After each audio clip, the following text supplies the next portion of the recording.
आयुष्याच्या कोणत्याही वळणावर माणूस कधीच एकटा पडू नये म्हणून देवानं मैत्रीचं नातं निर्माण केलं।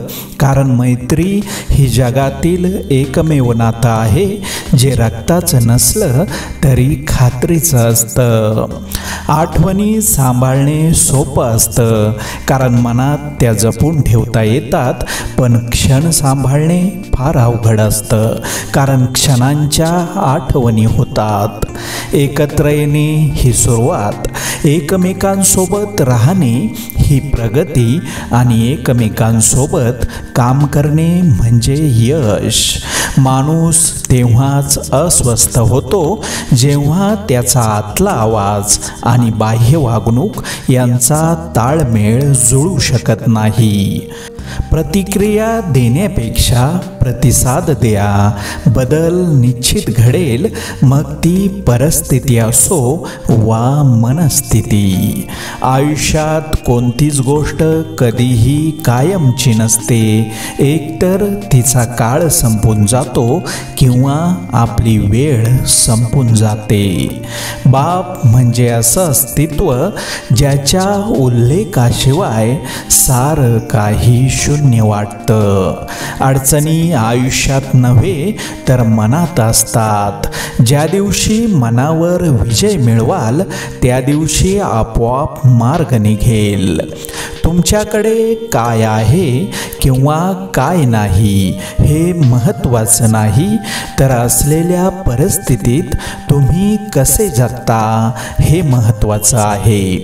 भ्रमाचा भोपळा फुटल्याशिवाय वास्तवाचे भान येत नाही आणि जबाबदारीची जाणीव झाल्याशिवाय डोक्यातलं खूळ जात नाही। परंतु वेळ निघून गेल्यावर पश्चातापाशिवाय काही राहत नाही। फाटलेल्या कापडाला सांधताना क्षणभर टोचणारी सुई सर्वांच्याच लक्षात राहते, पण आयुष्यभर जोडून ठेवणारा धागा कोणालाही कधीच दिसत नाही। खडतर परिस्थिती ही त्याग व कष्टाच्या भोगातून शहाणपण आणि जबाबदारी शिकवून जाते।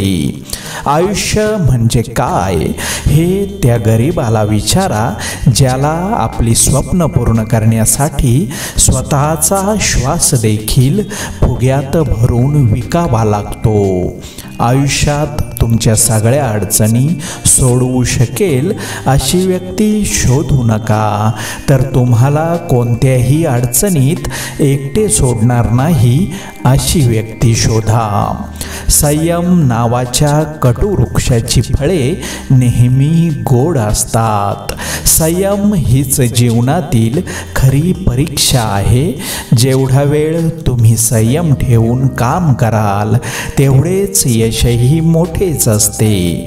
कुणाला दुखावून मिळवलेला आनंद कधीच सुख देऊ शकत नाही, पण कुणाला आनंद मिळावा म्हणून स्वीकारलेला त्रास नेहमीच सुख देतो।